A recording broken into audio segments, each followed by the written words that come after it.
Praise the lord. ದೇವರ ನಾಮಕ್ಕೆ ಸ್ತೋತ್ರ ಉಂಟಾಗಲ್ಪಡಲಿ. ಪ್ರೀತಿಯುಳ್ಳ ದೇವ ಜನರೇ, ಯೇಸು ಕ್ರಿಸ್ತನ ಹೆಸರಿನಲ್ಲಿ ನಾನು ನಿಮ್ಮನ್ನು ವಂದಿಸುತ್ತೇನೆ. ಯೆಶಾಯ 41ನೇ ಅಧ್ಯಾಯ 13ನೇ ವಚನದಲ್ಲಿ ವಾಕ್ಯ ಈ ರೀತಿಯಾಗಿ ಬರೆಯಲ್ಪಟ್ಟಿದೆ. ಭಯಪಡಬೇಡ, ನಾನೇ ನಿನಗೆ ಸಹಾಯ ಮಾಡುತ್ತೇನೆ ಎಂದು ನಿನಗೆ ಹೇಳುವ ನಿನ್ನ ದೇವರಾದ ಯೆಹೋವನೆಂಬ ನಾನೇ ನಿನ್ನ ಕೈ ಹಿಡಿತೇನಲ್ಲ ಎಂದು ವಚನ ಬರೆಯಲ್ಪಟ್ಟಿದೆ.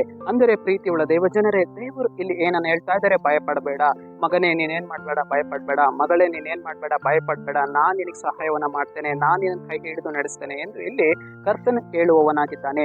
ಅನೇಕ ವಿಚಾರದಲ್ಲಿ ನಾವೇನಾಗ್ತೇವೆ? ಭಯಪಡ್ತೇವೆ. ನನಗೆ ಯಾರು ಸಹಾಯವನ್ನ ಮಾಡ್ತಾರೆ ಎಂದು ಅನೇಕ ಸಮಯಗಳಲ್ಲಿ ನಾವು ದುಃಖಿಸಲ್ಪಡ್ತೇವೆ, ಬಾಧಿಸಲ್ಪಡ್ತೇವೆ. ಆದರೆ ಕರ್ತನು ಇಲ್ಲಿ ವಾಗ್ದಾನವನ್ನ ಮಾಡ್ತೇನೆ, ಭಯಪಡಬೇಡ, ನಾನು ನಿನಗೆ ಸಹಾಯವನ್ನ ಮಾಡ್ತೇನೆ, ನಾನು ನಿನ್ನ ಕೈ ಹಿಡಿದು ನಡೆಸ್ತೇನೆ ಎಂದು ಇಲ್ಲಿ ದೇವರು ಹೇಳುವವರಾಗಿದ್ದಾರೆ.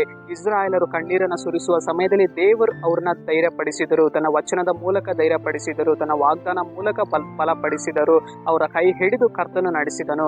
ಅದೇ ರೀತಿಯಾಗಿ ನಮ್ಮ ಜೀವಿತದಲ್ಲಿಯೂ ಕೂಡ ಕರ್ತನ್ ಏನ್ ಮಾಡುವವರಾಗಿದ್ದಾರೆ? ಸಹಾಯ ಹಸ್ತವನ್ನ ನೀಡಿ ದೇವರು ನಮ್ಮನ್ನ ಸರಿಯಾದ ಒಂದು ಮಾರ್ಗದಲ್ಲಿ ಕರ್ತನು ನಡೆಸುವವರಾಗಿದ್ದಾರೆ. ಮಗನೇ, ನೀನೇನ್ ಮಾಡಬೇಡ, ಭಯಪಡಬೇಡ ಎಂದು ದೇವರು ಇಲ್ಲಿ ನಮ್ಮನ್ನು ನೋಡಿ ಹೇಳುವವರಾಗಿದ್ದಾರೆ. ಸರಿ, ನಾವು ಪ್ರಾರ್ಥಿಸೋಣ. ಅಪ್ಪ ಕರ್ತನೆ, ನಿಮಗೆ ಸ್ತೋತ್ರ ಸ್ವಾಮಿ. ಈ ವಾಕ್ಯ ಭಾಗ ಸಂದೇಶವನ್ನ ನೋಡ್ತಾ ಇರುವ ಜನಗಳನ್ನು ನೀನು ಮುಟ್ಟು ದೇವರೇ, ನೀನು ಅವರನ್ನು ಆಶೀರ್ವಾದಿಸು ದೇವರೇ. ಭಯಪಡುವ ಎಲ್ಲಾ ಸಮಯಗಳಿಂದ ಬಿಡುಗಡೆ ಮಾಡಿ ಕೈ ಹಿಡಿದು ನಡೆಸು ದೇವ.